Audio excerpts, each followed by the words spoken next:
Okay, today's topic is calories in versus calories out, and not using the scale as your main determination for results.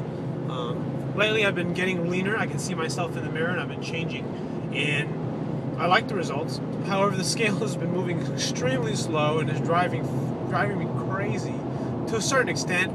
You know, I keep wanting to tweak my diet. I'm getting stronger. I'm feeling bad. I'm feeling pretty good, but the scale's not moving. So obviously, I keep thinking, well, for me, it's not that big of a deal because I'm kind of within my weight range. I'm 171 pounds to 175 pounds, somewhere around that range. If you're like, 30, 40 pounds overweight, you want to see the scale move a lot faster than mine.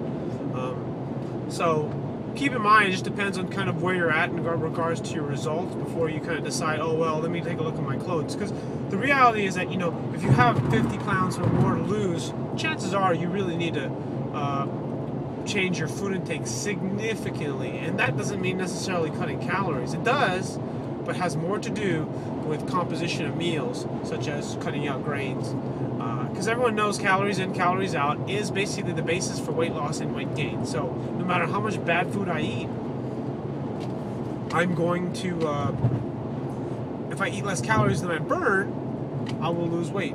Here's the biggest problem when it comes to changing your diet and trying to lose weight. And what the thing is that when you just cut calories, depending on what you eat, influences the volume of food. Typically, protein and fat have a very high satiety value. They get you full faster, whereas carbohydrates has a very low satiety factor, which means that it doesn't get you full very much in comparison to fat and protein.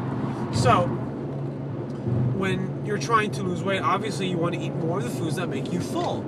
Unfortunately, though, fat has a lot more calories per gram, so obviously you can't eat a stick of butter. That's probably not going to help. But keep in mind that because carbohydrates has a low satiety value, meaning it doesn't make you full very easily, chances are you'll eat more of it. And interestingly enough, if you kind of look in your search engine and Google a little bit, you'll be able to find out that actually carbohydrates actually acts as an appetite stimulant. And what basically means that if you eat carbohydrates, you are most likely to eat more food. So that is the reason why reducing carbohydrate intake tends to be one of the most successful ways to lose body fat. So keep in mind that when you're trying to lose body fat, typically you're going to be more successful in reducing carbohydrates for most individuals than just cutting calories. Because by cutting carbohydrates, you will almost for certain reduce your caloric intake, especially in the long run. Now, keep in mind that everyone is a little different, because some people have stronger appetites than others. Some people it takes longer for them to get full.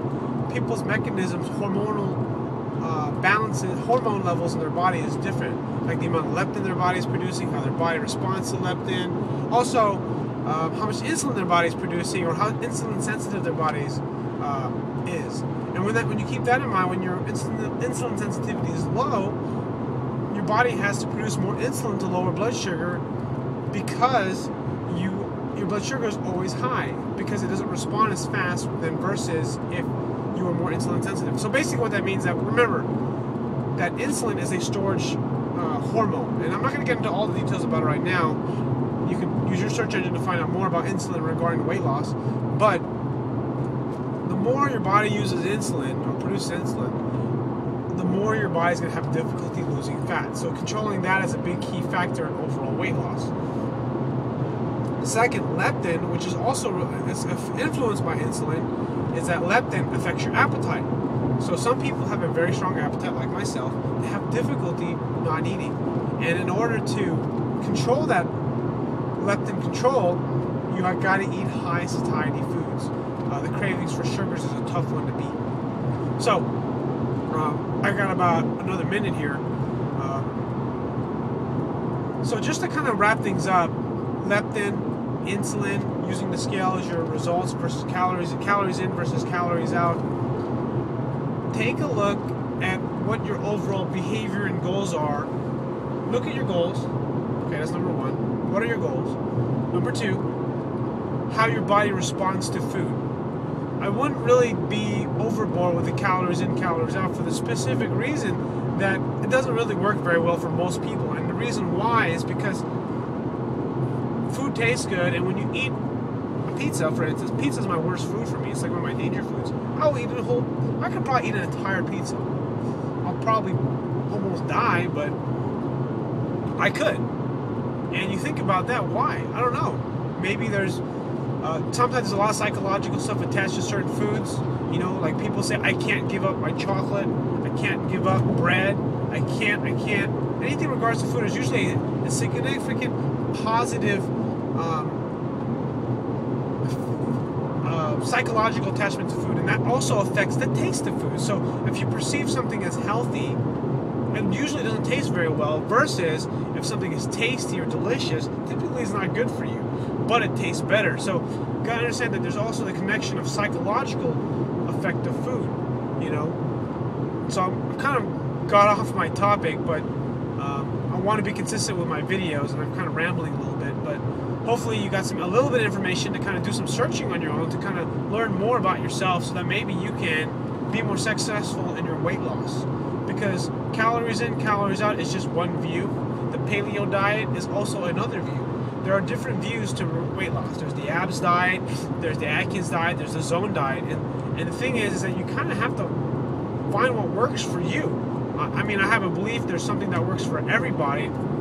Basically, anyone who trains with me has a specific way they should train or eat and work out and take care of their body and sleep. But sometimes, you know, if you're not working with me or you're not working with a trainer, you gotta have to kind of find what's going to work for you. Because no matter what I say, you're the one that you live with yourself.